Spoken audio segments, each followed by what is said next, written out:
Good afternoon.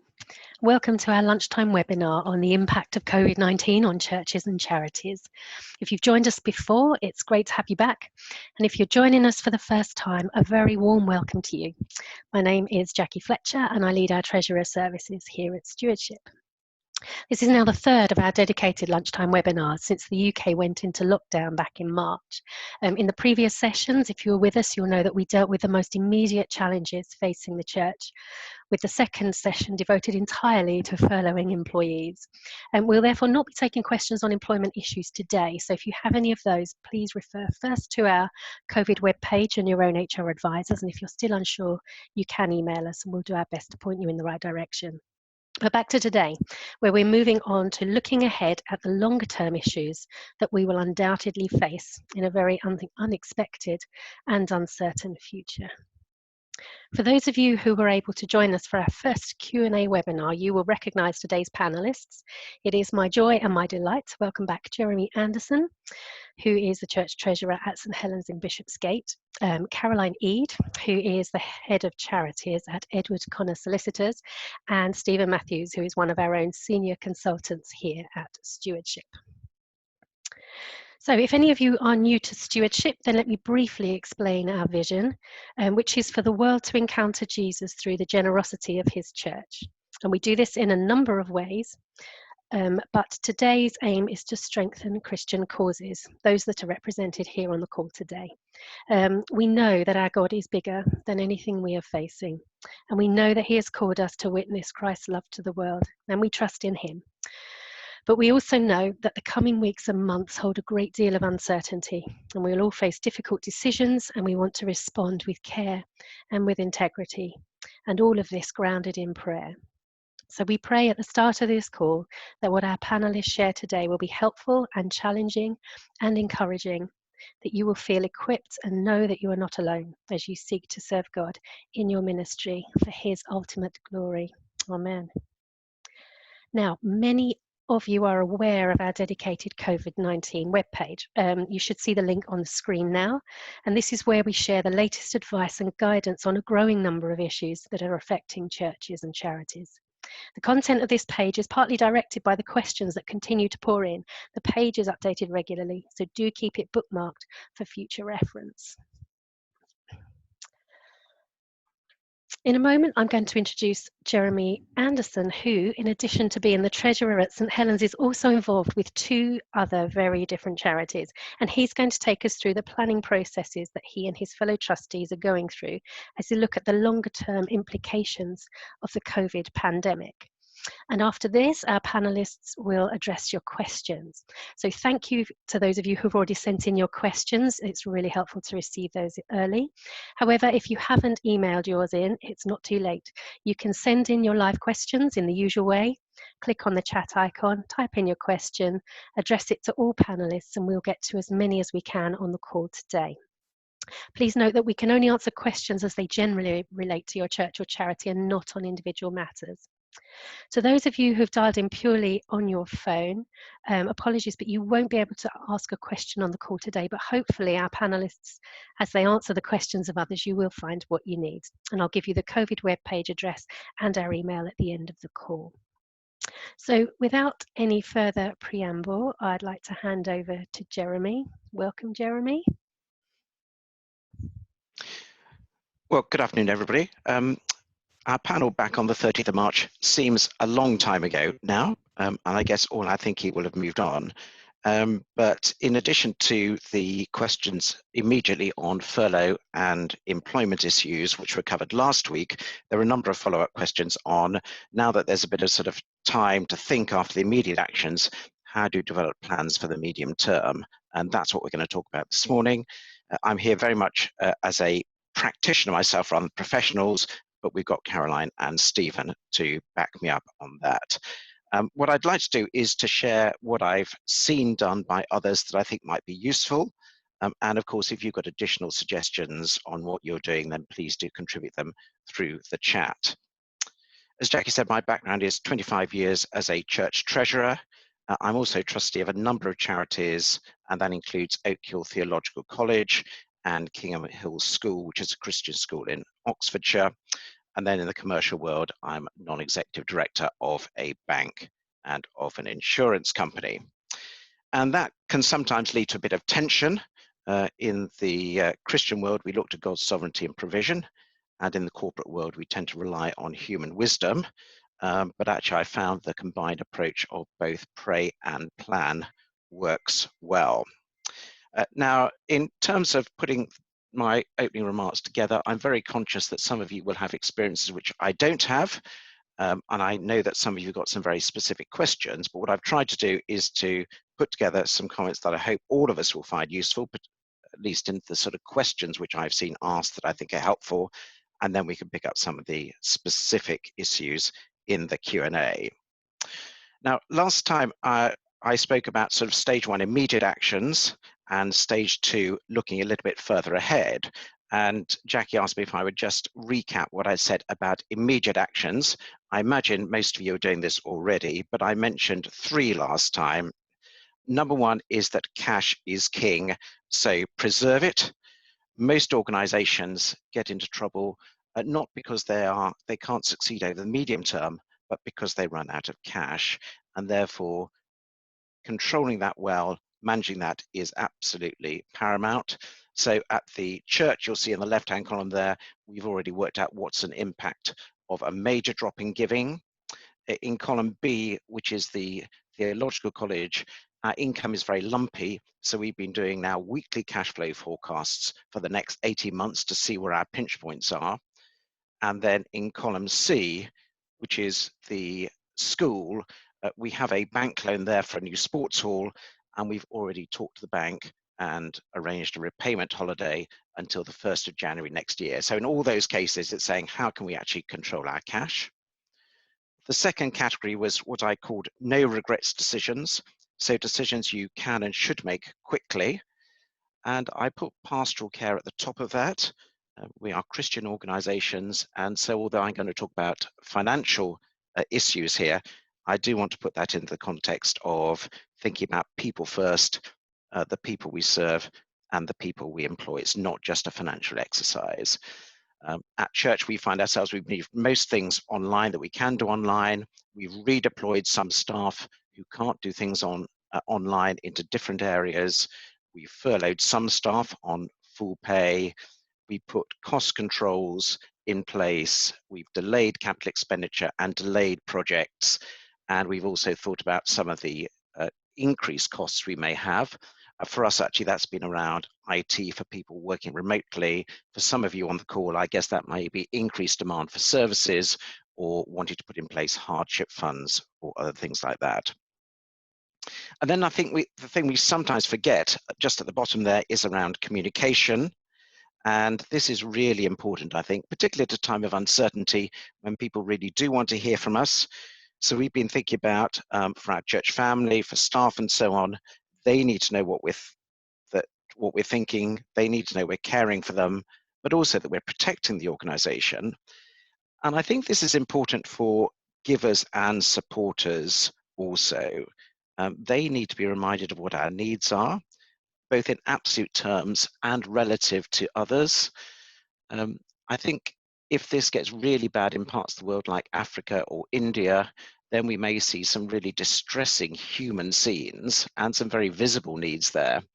And at the same time as being compassionate and encouraging people to respond to them, we do need to remind people that whatever people's outward needs, their primary need is to know and accept the Lord Jesus. And we want them to continue supporting organizations that do that. So those are my 3 immediate actions: keep the cash, no regrets decisions, and communicate. But let's turn on to what we might need to do to look ahead to the coming stages. And the main message I want to leave with you today is, can I encourage you to plan for more than one outcome here? The financial services industry learnt the lessons of 2008, and every quarter we now run 4 crisis scenarios at the bank, and they go from a mild downturn through to an extreme global crisis to see what actually might break the bank in situations. The coronavirus is proving very painful, but in my commercial organizations, we're still within the extremes that we've stressed for. And the purpose of doing those tests is to think about the unexpected. And I would strongly recommend to churches and charities that we do the same. I think the human tendency is to think that things will return to normal. I see that in myself as I say, well, when can we reopen? Will it be in 3 weeks' time? Now the government's just talked about another 3 weeks, and I pray that that will be the case. But I think we need to remember that things are very uncertain and that nothing is guaranteed. And so I'm going to suggest that in the middle of the page there, you develop potentially 3 scenarios. One, a bad scenario that we should act on now. One, a stressed scenario that we should plan for now.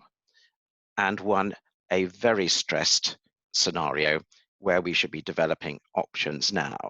And if you start to think it can't possibly get that bad, then I think you are getting to the scenarios that you really need to consider just in case.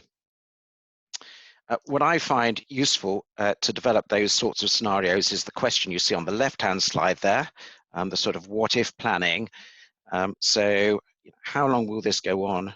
What's going to be the impact on jobs and wages of people who support us, or the grant-making capacity if we get grants from others? How is that going to impact on the gifts that come to us? How's it going to impact my other income if I get rents or other things?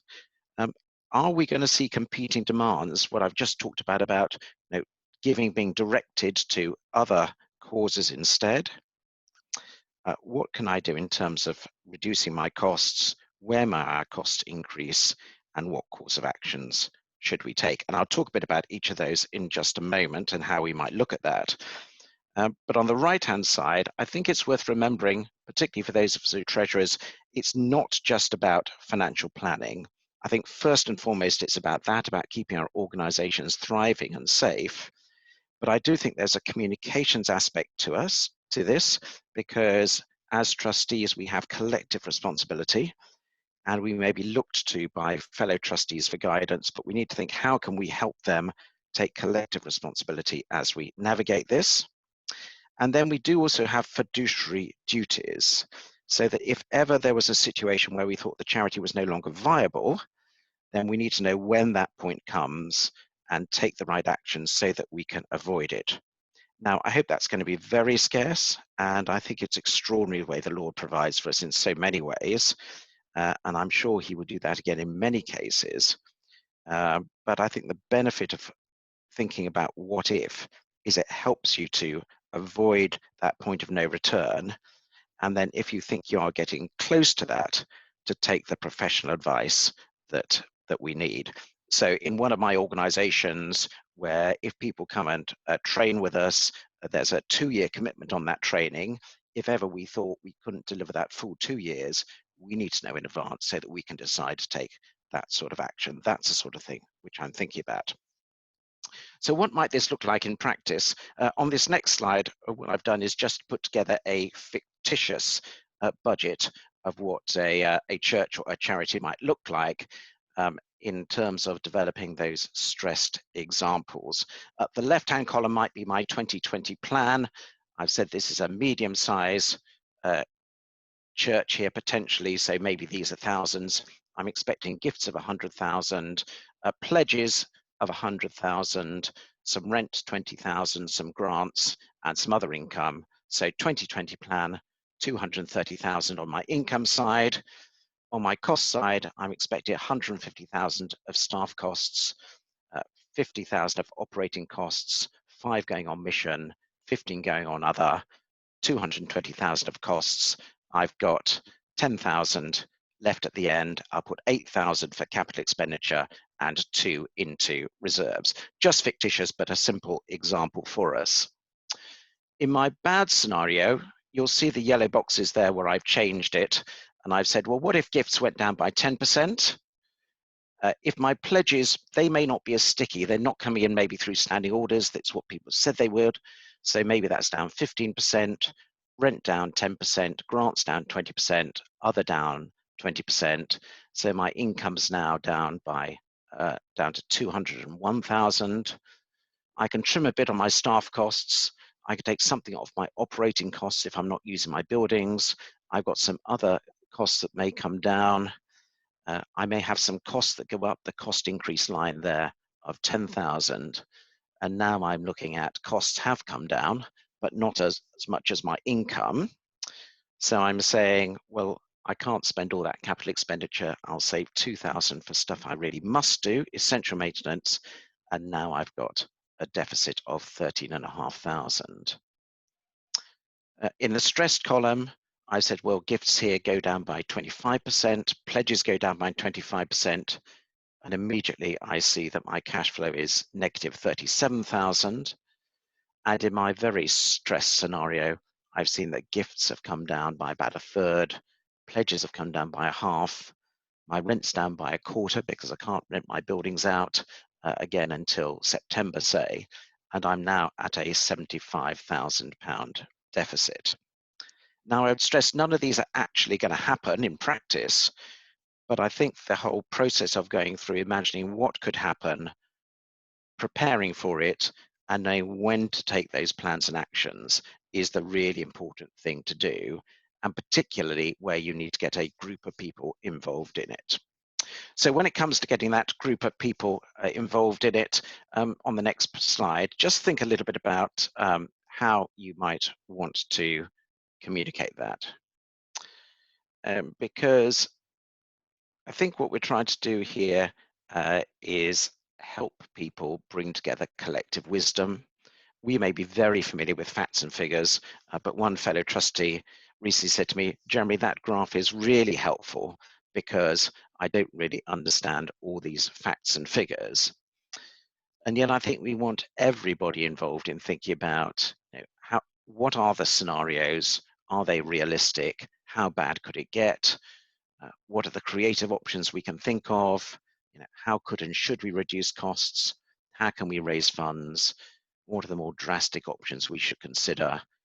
What's the timeline for key decision points, as the situation becomes clearer and gets better, or becomes clearer and gets worse? And the graph I put there just on the slide is one way you might do it, with the income showing in different colors across the 4 scenarios, the costs in the light gray, and immediately anybody who isn't necessarily familiar with figures is going to see what that means in terms of my potential deficits and the size of them. And then around that, I think you can ask a number of questions, and I put those on this next slide.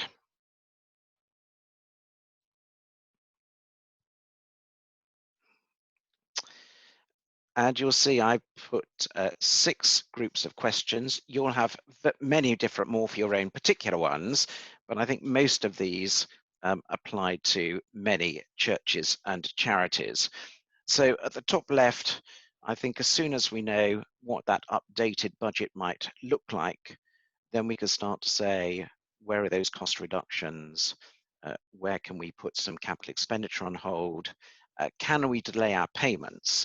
I've said already that at the school, we've delayed, we've got an agreement from the bank to delay interest payments on and repayments on a loan, with HMRC giving us some room to delay payments on national insurance and tax and other things. Is there anything that you can delay without causing anybody else distress, but where those offers there, and then manage the cash? But then moving along, if things look as though they're going to get too bad and stressed, what can we do in the way of much more radical cost management? Are there services that we have to stop because we can't just provide them anymore? Do we need to furlough more staff? Are there some other drastic options that we need to consider? And then also, can we increase the gifts? I've said already before, I think there is a danger of crowding out of gifts if we're not careful. So we really need, I think, to communicate those needs, encourage regular givers. Yes, thank you for your gifts. We do really need them. I myself, as a church treasurer, have been writing thank you letters for 2019 all morning and encouraging people to keep giving to the ministry in 2020. Can we make an appeal for one-off gifts? We are in an extraordinary situation. Will some of our normal supporters or different ones dig deep for us to help us through this? Are people who may be giving for regularly, could they advance some of that so they give us this year some of what they might have given us next year? Now, are there sympathetic partner organizations out there, other churches, charities who might be in a stronger position, who would, a bit like the early Christian church, support one another? For those who are members of larger church organizations, whether it's Church of England or FIC or others, can they step in and provide some advice and help? And there may be trusts out there which could also help. But I think even now it's worth thinking about how are we going to increase our gifts and keep people focused on our needs of our ministry and tell that in a compelling way. And then across the bottom is really how we're going to start to manage things for the future. So firstly, looking what is our reserve situation and how much can they cope with? So what do we have for cash at hand? What have we got on deposit? What are our investments worth? Do we have any properties and how could we use those? What are our other assets? You know, and really starting to think, could they cope with in this case, our yellow deficit of 13,500, our stressed deficit of 37,000, or a very stressed deficit of 75,000. And as soon as you start to know that, you can start to think about what are some of the other actions if it looks as though I'm going to get very stressed. So how might I monetize some of those assets? Could I take a loan out if I own some freehold properties? Should I sell those investments now? It's painful when the market's gone down, but now is the time to use reserves. Do we have to sell one of our properties? Should we repurpose some of our funds? Some of us will have designated funds, endowment funds, or restricted funds. They differ in the way that we can reuse them, but can we use some of those for these emergencies? If we think it is only a funding gap, could we look to get some interest-free loans from somewhere, from the congregation or other benefactors? But I would only encourage that if we know that we can repay them in the future.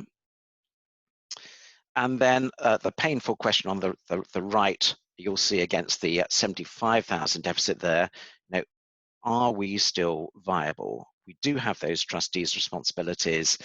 We do need to know that actually we can run the organization well and in a responsible way. And we do need to think about, in the gravest circumstances, when do we need to go for professional help? And if we are delivering services, what might the wind down costs be for those particular charitable activities that we're doing? So we may not want to act on all of them now, but can I encourage you to think through the timeline and consider them now so you know when you might want to do things. Because particularly around if you're starting to think, could we take a loan out against some property, or we've got to sell something, or we need to get legal permission to use an endowment fund differently, that will take time, and starting now is really important. And then I just thought I would just finish on the next slide with some real life examples that I wanted to share from my own organizations. And I've tried to sort of show the short and the medium term here. So the top left-hand box is the church, and our middle scenario, which is our stressed one, is we've looked at what would it mean if we got a 20% drop in regular giving and a 30% drop in our one-off gifts in 2020. As a church treasurer, believe in the Lord is sovereign. I hope we won't get to there, I pray that, but that is our middle scenario. And then for the longer term, we've been really thinking about, well, if we used almost all our reserves in 2020, what's the outlook for 2021? Would we see our giving bounce back to where we've been in 2019, or do we think we've got to be running at reduced income for a number of years? So that's the immediate and then the longer term. In the middle with the college, we're very sensitive to the number of students we have. So we've already been thinking through what happens depending upon the number of new students we get in September and the number who return. And then in the longer term, we're thinking about, well, what if this turned into a permanent shift in demand? Everybody does online training. And then at the school again, how many pupils would we have next year, but also starting to think through, if we do get into a major recession, as the IMF seems to be warning may happen, what does that mean for the affordability of school fees? What does that mean? Are we going to see some schools go out of business? Are we going to see consolidation in the sector? How is this going to change? So you all have very different questions, but those are just some of the ways we've started in my organizations to think about the short term and some of the medium term ones. Then if you're a numbers person, I think you can come up with some quite useful graphs. Excel seems to be the best friend of a number of treasurers I know. And I just put one example here, which is actually a fictitious ready reckoner for the college. Because we're very sensitive to the number of students coming in, you'll see new student numbers across the top, returning students down the side, and the people managing the college can immediately see what that would mean to our deficit if that situation came about.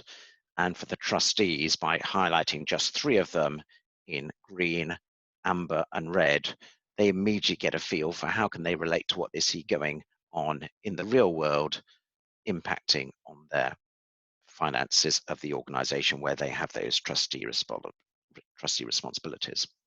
So let me finish really just by repeating what I said at the beginning.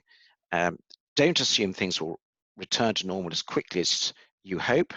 I pray that will happen, but it can't be guaranteed. So let's pray and plan. Let's develop at least 2, and I think 3 is better, scenarios: the bad, the worst, and the unthinkable. Keep your fellow trustees engaged with you as their guide on these financial issues. Act now on the no regrets actions and plan for worst scenarios. I do believe that the Lord is sovereign in all situations, including this one, but he gives us gifts of wisdom to use, and I'm encouraging us to do that now as well. So let me stop at that point and move on to the questions that we've got. Jackie, back to you. Thank you, Jeremy. That's so helpful. You've given us so much to think about. Really appreciate that. And I can see lots of questions coming in, and we will get to those in a moment. But I wonder if I can now introduce Caroline and Stephen to see if they have anything to add on any of the points that Jeremy's shared. So if I come to Stephen first. Yeah, let me just add a couple of things in a sense, reinforcing what Jeremy has said. Firstly, it's this thing about making decisions that, you know, this is teamwork. Don't just give it to the treasurer and just to say, well, we'll trust whatever you're doing, because wisdom is found in the counsel of many, and there's a governance issue here. And it is very difficult to make difficult decisions in a hurry. So that's why I totally endorse what Jeremy said about working through these sort of issues now, so that a lot of them are faced calmly and collectively and in prayer. The next thing really is quickly about flexibility. Flexibility is amazingly valuable. So try and get yourself out of long-term tied commitments where you can, and don't enter into them unless they're really, really important, because we really don't know what is going to happen. And I think that the sense of God as provider is really important. Otherwise, when doing these poor, stressed and very stressed scenarios, we can start to think we ought to deal with them all now and go the whole hog. And that may actually not be necessary at all, but there does need to be this advanced planning. And finally, I just want to say that if you're thinking about staff, there is a staff can, particularly in churches and small charities, they work as a team, and sometimes it's good to get the team involved in how they would reduce a cost, because sometimes it is better to for them to all agree, for example, to take a 15 or 10% pay cut rather than one person being made redundant, particularly when there are pastoral issues involved in that decision. Right, those were my few points. Over to Caroline. Yeah, I was just going to add 2 fairly obvious things, really. The first is, obviously, you'll be getting more and more information as time goes on about which of these scenarios turns out to be the most accurate. So my sense is that you will want to be holding trustee meetings much more frequently than you would normally, at least just by way of touching base, probably every couple of weeks or so, to see how these scenarios are developing and how you're going to need to respond to them. And the second thing really is make sure you take really clear records, really clear minutes of your the decision-making process and of the rationale behind them. I think under pressure and when you're making difficult decisions like these, obviously you'll want to pray those through and think them through very carefully. But I think it may be helpful to you in 6 or 12 months' time to be able to go back and say, hang on a minute, why did we make this decision 6 months ago? And that will certainly help you if ever there's any question about what you did and why, to be able to say, you know, we've minuted the rationale for it. We did have a good reasoned basis for doing what we did. Nobody is going to get everything right all of the time. But if you acted reasonably and you've made a good record of your decisions, that will be fine. Okay, thank you. That's really helpful. Right, thank you so much. So we are coming to the end of our time today. Thank you so much for participating, sending in your questions. I found it really interesting, thank you. Apologies if we didn't get to answer yours. Do feel free to contact us afterwards if there's anything particularly pressing on your mind. Coming up, we have our next regular dial-in, which is due to take place on the 18th of June. Although if there's enormous demand and more general advice or the issues change, we will schedule additional dial-ins before that. As always, what happens there is our panel discuss the latest developments for churches and charities. We always include a time of Q&A. So we'd love for you to join us. Please feel free to invite anyone else that you think would be interested. And if you want to ensure that you receive details of these events, make sure you've signed up to our dial-in mailing list, which is www.stewardship.org.uk/dial-in. Please also do check our COVID webpage, and I promised for our phone callers I would let you know what that is. It is www.stewardship.org.uk/COVID-19. It isn't easily navigated from our main page at the moment, but we hope to put that right. But if you type that in, you will get to our COVID page with a wealth of information. If there's still something you'd like to ask after you've had a read through on that page, then please do get in touch. Our email address, again, for those of you who have joined us by phone, it is on your screen, is covid@stewardship.org.uk. It's always really helpful to get your feedback, and I can see some of you doing that right now in the chat. So please do leave your comments. We'd love to know what you found helpful, and whether there's anything further that you would like us to address in future sessions. So finally, it remains for me to say an enormous thank you to our panelists, Jeremy Anderson, Caroline Eade, and Stephen Matthews, for so generously sharing their time and expertise with us today. Thank you all so much. We really do appreciate it. And thank you to all of those of you who have joined us on the call today. We do pray that you will know God's peace and presence as you walk with him through the challenges ahead, and may he bless you and the organizations that you serve for his name's sake. Bless you. Thank you for joining us.